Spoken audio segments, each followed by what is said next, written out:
Eleanor Grayson sat alone in her attic, the air thick with the scent of aged wood and forgotten memories. At 70, her hands were still steady, though they bore the faint tremors of time. She traced the edges of a yellowed photograph, its corners curling like the years that had slipped away. The image showed a young girl, her decades ago, laughing beside a boy with unruly hair and a mischievous grin. His name was Tommy, and to her family, he was nothing more than a childish fantasy, an imaginary friend she'd conjured to cope with a lonely childhood. But Eleanor knew better. Tommy had been real as the ache in her chest now, and she was determined to prove it. The attic was her sanctuary, a place where the world's noise couldn't reach. Downstairs, her family bustled, her daughter, Claire, planning a birthday dinner, her son-in-law, Mark, cracking jokes, her teenage grandson, Ethan, glued to his phone. They loved her, she knew, but they didn't understand. They whispered about her stories, her insistence that Tommy had existed. To them, it was the ramblings of an old woman clinging to a fading mind. But Eleanor wasn't fading. Her mind was sharp, her resolve sharper. Tommy had disappeared when she was 10, and no one had believed her then.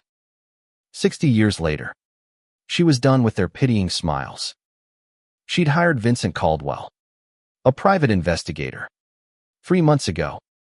He was a wiry man in his 50s, with a penchant for black coffee and an uncanny ability to unearth secrets. Eleanor had found him through a discreet ad in the local paper, tucked between classifieds for lost pets and second-hand furniture. She'd called him from the attic, her voice steady as she explained her mission: find out what happened to Tommy Whitaker, the boy who'd vanished from her life without a trace. Vincent didn't laugh or dismiss her.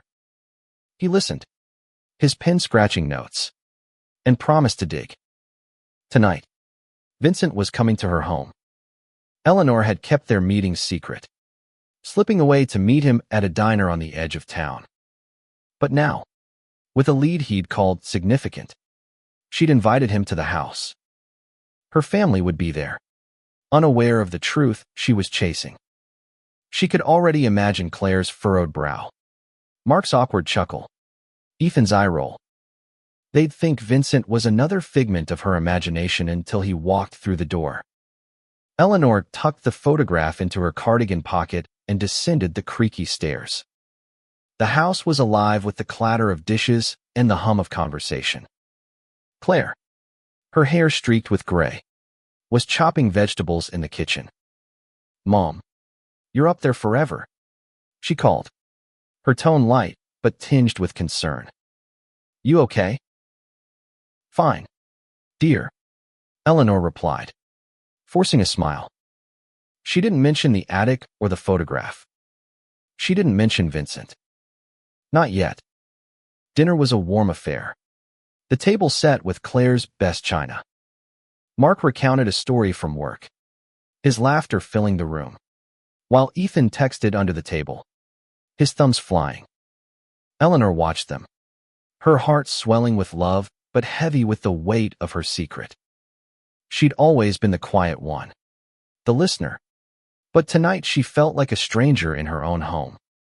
They didn't know the girl she'd been, the one who'd run through fields with Tommy, whispering dreams under the stars. They didn't know the hole his absence had left. The doorbell rang, sharp and unexpected. Claire frowned. "Who's that?" she asked, wiping her hands on a dish towel. Eleanor's pulse quickened. She stood, smoothing her cardigan, and moved toward the door. "I invited someone," she said simply, ignoring the curious glances. She opened the door to reveal Vincent, his trench coat damp from the evening drizzle. His sharp eyes met hers, and he gave a small nod, as if to say, "We're close." "Mrs. Grayson," he said, his voice low and gravelly. "I hope I'm not interrupting." Claire appeared behind Eleanor, her expression a mix of confusion and politeness. "Mom, who's this?" Eleanor turned. Her chin lifted. "This is Vincent Caldwell, my private investigator." The room went silent. Mark's fork paused midair. Ethan looked up from his phone, eyebrows raised. Claire's mouth opened, then closed. Eleanor felt a spark of triumph. They could whisper all they wanted, but Vincent was real, and so was her mission. Vincent stepped inside, shaking rain from his coat. "I've got something for you," he said to Eleanor, his tone steady. "It's about Tommy." The name hung in the air, a ghost summoned after decades. Eleanor's fingers brushed the photograph in her pocket, her heart pounding. She wasn't crazy. She wasn't alone. And tonight, her family would start to understand. Claire's eyes darted between Eleanor and Vincent, her confusion hardening into concern. "Private investigator," she repeated, her voice tight. "Mom, what's going on?" Eleanor didn't flinch. She'd anticipated the Isher daughter's skepticism, the way it mirrored the disbelief she'd faced as a child. "Vincent is helping me find someone," she said, her voice calm but firm. "Someone important." Mark cleared his throat, setting his fork down. Maybe we should all sit down and talk about this." His tone was gentle, but Eleanor caught the undertone of unease. Ethan, meanwhile, was staring at Vincent like he'd stepped out of a detective novel, his phone forgotten. Vincent remained unfazed, his hands clasped behind his back. "I'm here to discuss a case Mrs. Grayson hired me for," he said, his gaze steady. "It's personal, but I'm happy to explain if she's comfortable." Eleanor nodded, gesturing to the dining table. "Join us, Vincent. Please." As they sat, the atmosphere shifted, the warmth of the family dinner replaced by a tense curiosity. Eleanor could feel their eyes on her, waiting for an explanation. She took a deep breath, her fingers grazing the photograph in her pocket for courage. "When I was a girl," she began, "I had a friend named Tommy Whitaker. We were inseparable. We'd play in the fields, tell each other secrets. But when I was 10, he disappeared. No one believed he was real. My parents, my teachers, they all said I'd made him up. An imaginary friend." Her voice wavered, but she pressed on. "I know he was real, and Vincent is helping me prove it." Claire's face softened, but her eyes were still wary.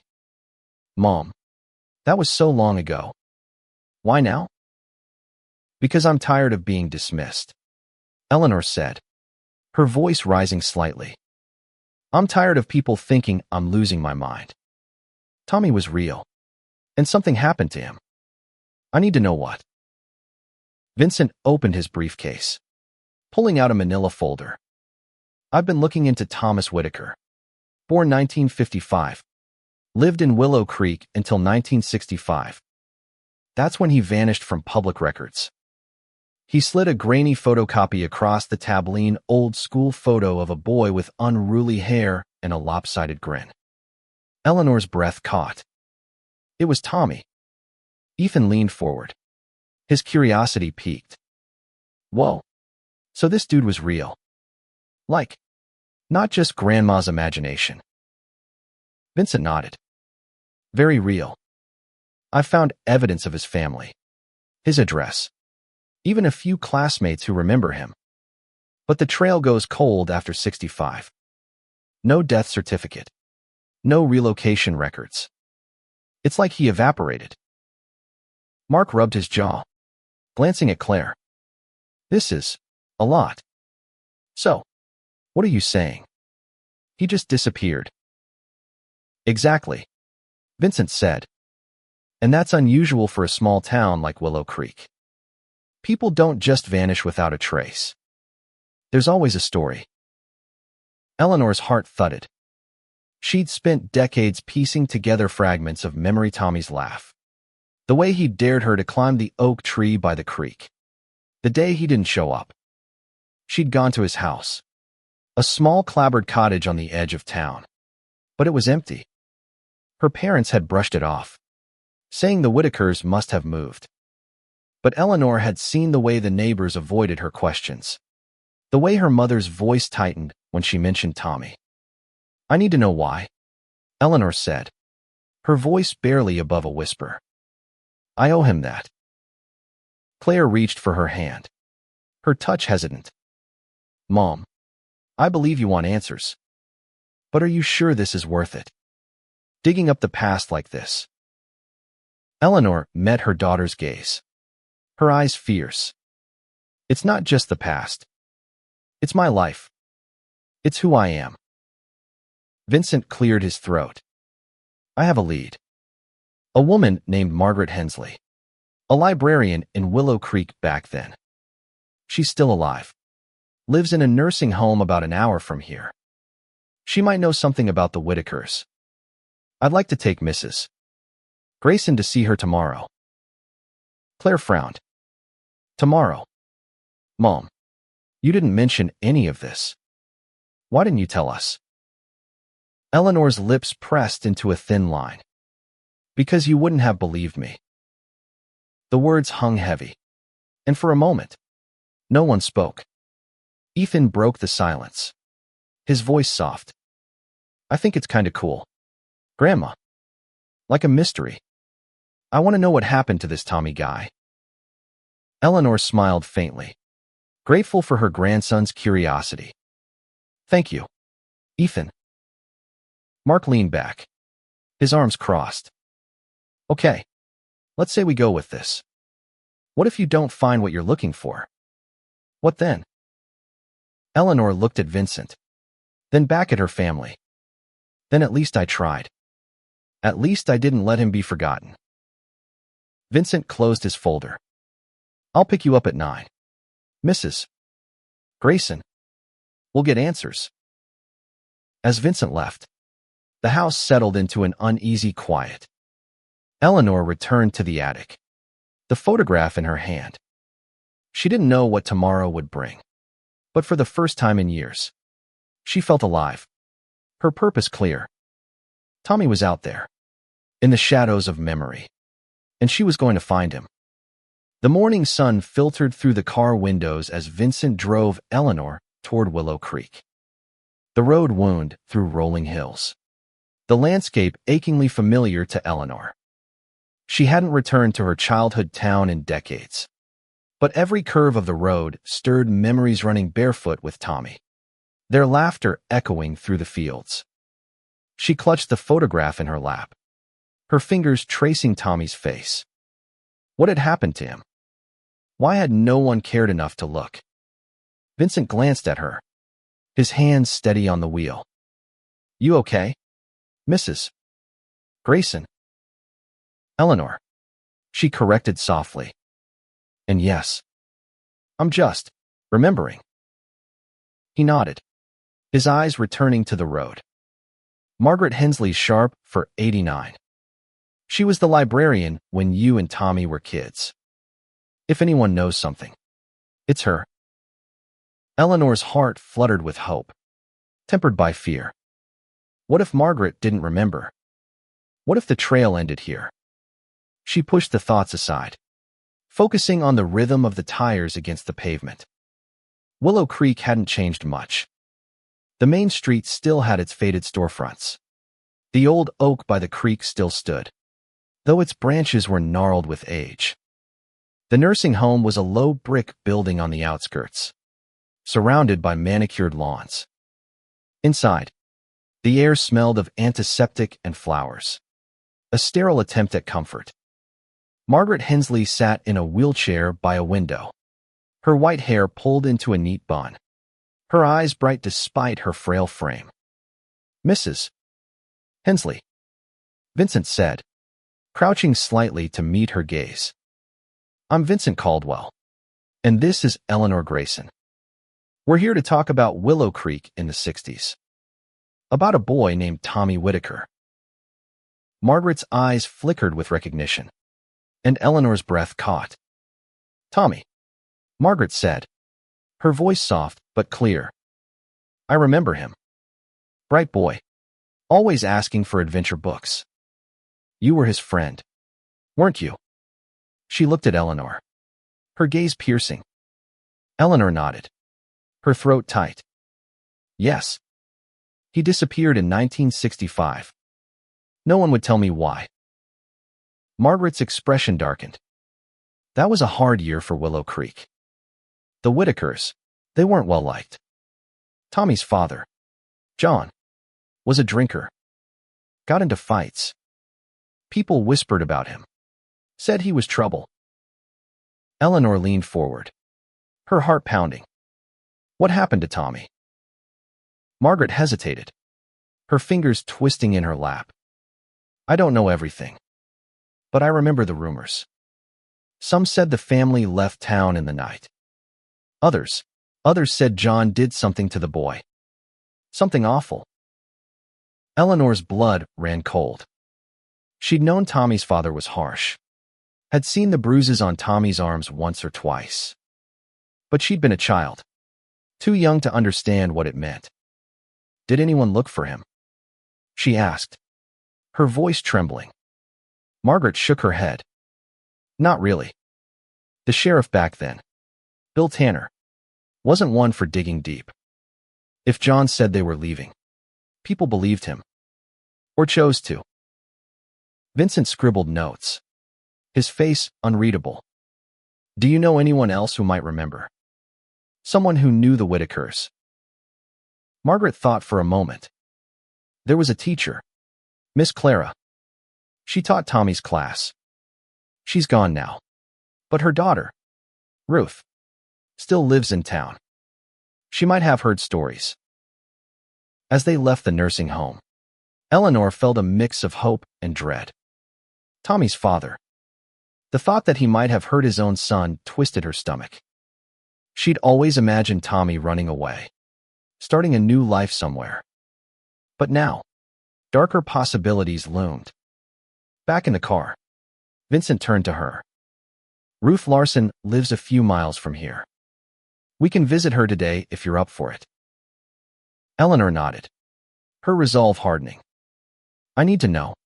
Vincent. Whatever the truth is. Ruth Larson lived in a modest house with a sagging porch. She was in her 60s, with a kind but guarded demeanor. When Vincent explained their purpose, her face tightened. My mother talked about Tommy sometimes. She said he was a sweet boy, but his home life was bad. She tried to help, but John Whitaker didn't take kindly to interference. Did she ever say what happened to him? Eleanor asked, her voice barely steady. Ruth hesitated. She thought John might have taken Tommy away. Or worse. She never had proof, but it haunted her. Eleanor's knees weakened, and Vincent steadied her with a hand on her arm. We'll keep looking, he said quietly. There's more to this story. As they drove back, Eleanor stared out the window, the photograph heavy in her pocket. Tommy's face, frozen in time, seemed to plead with her. She wouldn't stop. Not now. Not ever. Back at home, Eleanor sat in her armchair, the photograph resting on her lap. The house was quiet. Claire and Mark were out, and Ethan was at school. The silence gave her space to think, but her thoughts were a tangle of grief and determination. John Whitaker. The name burned in her mind, conjuring memories of a man with a hard jaw and harder eyes. She'd only met him a few times, always at a distance, but his presence had loomed over Tommy like a storm cloud. Vincent called that evening, his voice steady but urgent. I found something, he said. An old police report from 1965. It's thin, but it mentions a disturbance at the Whitaker house the night before they supposedly left town. Neighbors reported shouting, but the sheriff didn't follow up. Eleanor's grip tightened on the phone. What else? There's a name in the report, Edna Moore. A neighbor. She's still alive. Lives in a retirement community nearby. I've set up a meeting tomorrow. Eleanor agreed, her heart racing. Each lead felt like a step closer to Tommy, but also a step into a darkness she wasn't sure she was ready to face. That night, she barely slept, her dreams haunted by Tommy's laugh, his voice calling her name across the fields. The next day, Vincent picked her up, and they drove to the retirement community. Edna Moore was a small woman with a sharp memory and a no-nonsense demeanor. She welcomed them into her tidy apartment, her eyes narrowing as Vincent explained their purpose.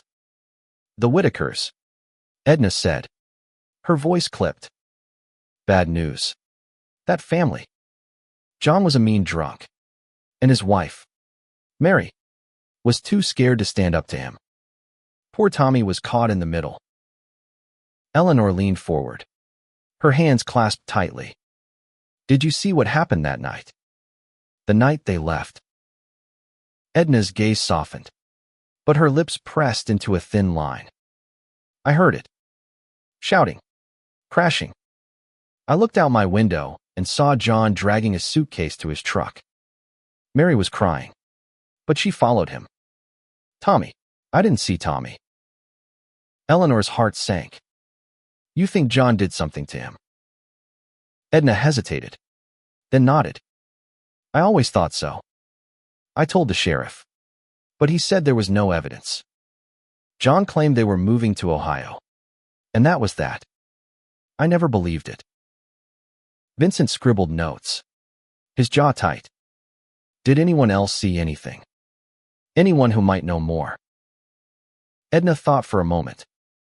There was a boy, Jimmy Klein. He was Tommy's age, lived down the street.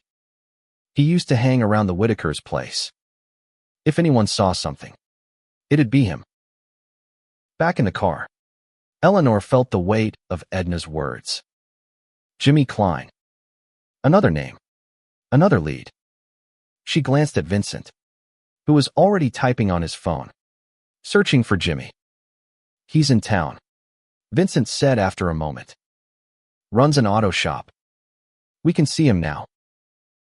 Jimmy Klein was a burly man in his late 60s, with grease-stained hands and a weary expression. His auto shop smelled of oil and metal, and he wiped his hands on a rag as Vincent introduced them. When Eleanor mentioned Tommy, Jimmy's face paled. Yeah, I knew Tommy, he said, his voice low. We weren't close, but we played together sometimes. That night, I saw something. Eleanor's breath caught. What did you see? Jimmy looked away, his jaw working. I was riding my bike past their house. It was late, maybe 10. I heard yelling, then a scream. I hid behind a tree and saw John come out, carrying something heavy. It looked like a bundle wrapped in a blanket. He put it in the truck and drove off. I never saw Tommy again. Eleanor's knees buckled, and Vincent caught her arm. You didn't tell anyone, she whispered. Jimmy shook his head, shame in his eyes. I was a kid. I was scared. My parents told me to stay out of it. I've carried that guilt my whole life. Vincent's voice was steady but firm. Do you know where John went that night? No, Jimmy said. But there's a quarry outside town. People used to say, well, it was a place to hide things. Eleanor's vision blurred with tears. She didn't want to believe it, but the pieces were falling into place, each one heavier than the last. Tommy hadn't run away. He hadn't moved. Something terrible had happened, and she was closer than ever to uncovering it. The quarry loomed on the horizon, a jagged scar in the earth surrounded by overgrown weeds. Eleanor stood at its edge, the wind tugging at her scarf. Vincent was beside her, his face grim as he surveyed the rocky expanse. They'd come straight from Jimmy's shop, driven by a shared urgency. The quarry was abandoned now, but in 1965, it had been a place where secrets could be buried deep. "Do you think he's here?" Eleanor asked, her voice barely audible over the wind. Vincent didn't answer right away. He crouched, examining the ground. "It's a long shot, but Jimmy's story gives us a place to start. I've called a contact at the sheriff's office. They're sending someone to look into it." Eleanor nodded, her eyes fixed on the quarry. She imagined Tommy here, alone in the dark, and her heart broke all over again. She'd spent 60 years wondering, hoping he'd found a better life somewhere. But now, the truth felt closer and more painful than ever. Back at home, Claire was waiting, her face pale. "Mom, where have you been? You didn't answer your phone." Eleanor hesitated, then told her everything. Margaret, Edna, Jimmy, the quarry. Claire listened, her expression shifting from worry to shock. You think Tommy's father killed him?" she asked, her voice trembling. "I don't know," Eleanor said, her voice breaking. "But I have to find out." Claire reached for her hand, her grip firm. "I'm coming with you tomorrow. Whatever happens, you're not doing this alone." Eleanor's eyes filled with tears. For the first time, she felt her daughter's belief, not just her concern. "Thank you," she whispered. The next morning, Vincent arrived with a deputy from the sheriff's office, a young woman named Officer Daniels. She was professional but kind, her notepad ready as Vincent explained the situation. "We don't have enough for a full investigation yet," she said, "but I can authorize a preliminary search of the quarry. We'll use ground-penetrating radar." The quarry was colder today, the sky heavy with clouds. Eleanor stood with Claire, watching as Officer Daniels and her team set up equipment. Vincent stayed close, his presence a quiet anchor. Hours passed, the machines humming as they scanned the earth. Eleanor's heart pounded with every beep, every pause. Finally, Officer Daniels approached, her face serious. "We found something," she said. "An anomaly, about 6 feet down. It could be remains." Eleanor's legs gave way, and Claire caught her, holding her tightly. "It might not be him," Claire whispered, but her voice shook. Vincent's jaw tightened. "We'll need to excavate. It'll take time, but we'll know soon." That night, Eleanor sat in the attic, the photograph in her hands. She spoke to Tommy, her voice soft in the darkness. "I'm sorry I didn't find you sooner. I'm sorry I let them call you imaginary." Tears fell onto the photograph, blurring his face. "I won't stop until I know." The next day, the excavation began. Eleanor watched from a distance, Claire and Ethan by her side. Ethan, usually so glued to his phone, was quiet, his eyes fixed on the workers. "Grandma," he said softly, "you're pretty badass. You know that." Eleanor smiled, a small spark of warmth in her chest. "I just want the truth, Ethan." By afternoon, the workers uncovered something small, weathered bundle wrapped in decayed fabric. Officer Daniels approached, her expression grim. "We'll need to send it to the lab," she said. "But it's consistent with human remains. A child, based on the size." Eleanor's world tilted. She clutched Claire's hand, her vision swimming. Tommy. Her Tommy. She didn't want to believe it, but the truth was there, buried in the earth. Vincent placed a hand on her shoulder. "We're not done yet, Eleanor. We'll find out who did this. I promise." Claire pulled Eleanor into a hug, her voice fierce. "We'll do this together, Mom. Whatever it takes. Eleanor nodded, tears streaming down her face. She'd spent a lifetime carrying Tommy's memory alone. Now, her family was with her, and together, they would uncover the truth. Weeks passed, each day stretching into an eternity as Eleanor waited for answers. The lab results confirmed what she'd feared. The remains were those of a child, approximately 10 years old. Male. DNA testing was underway, but the process was slow, and Eleanor felt the weight of every moment. She spent her days in the attic, surrounded by memories. The photograph of Tommy, her constant companion. Claire checked on her often, bringing tea and quiet reassurances.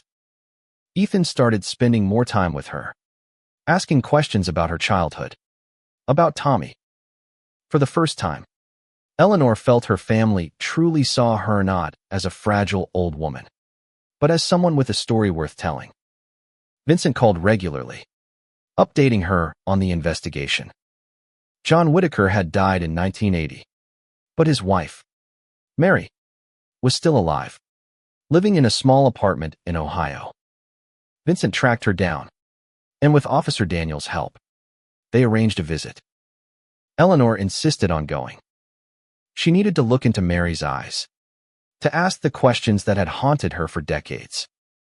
The drive to Ohio was long, and Eleanor's nerves frayed with every mile. Claire sat beside her, holding her hand, while Vincent drove, his focus unwavering. When they arrived at Mary's apartment, Eleanor's heart pounded. Mary was frail, her eyes clouded with age, but there was a sharpness to her gaze that put Eleanor on edge. "Mrs. Whitaker," Vincent said, his tone professional but gentle. "We're here about your son, Tommy. About what happened in 1965. Mary's hands trembled, and she looked away. "I don't want to talk about that," she said, her voice thin. Eleanor stepped forward, her voice steady despite the storm inside her. "I was Tommy's friend. I loved him. I need to know what happened to him." Mary's eyes met hers, and for a moment, Eleanor saw a flicker of guilt. "John, he wasn't a good man," Mary said finally, her voice breaking. "He was angry that night. Drunk. Tommy was crying. And John, he lost control." Eleanor's breath hitched. "What did he do?" Mary's tears fell freely now. "He hit him. Hard. I tried to stop him, but he wouldn't listen. When I woke up, Tommy was gone. John said he'd taken care of it. I didn't ask where. I was too afraid." Eleanor's knees buckled, and Claire steadied her. "You knew," Eleanor whispered. "You knew he hurt Tommy, and you said nothing." Mary sobbed, her hands covering her face. "I was scared. John would have killed me too. I'm sorry. I'm so sorry." Vincent's voice was calm but firm. "Mrs. Whitaker, we found remains in the quarry. We believe they're Tommy's. The police will need your statement." Mary nodded, her shoulders shaking. Eleanor turned away, unable to look at her any longer. The truth was a knife in her heart, but it was also a release. Tommy hadn't been imaginary. He'd been real, and he'd been taken from her. Back home, the lab confirmed the remains were Tommy's. The police reopened the case, using Mary's statement and the physical evidence to build a posthumous case against John Whitaker. It wouldn't bring Tommy back, but it was justice, however late.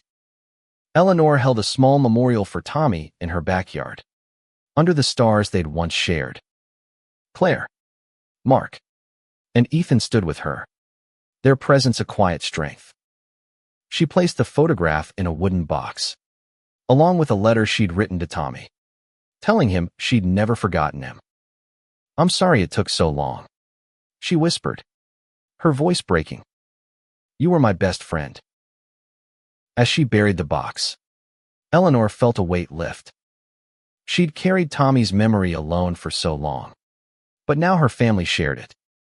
They believed her, not because of proof, but because they saw her heart. Later, Ethan sat with her in the attic, his voice soft. "You did it, Grandma. You found him."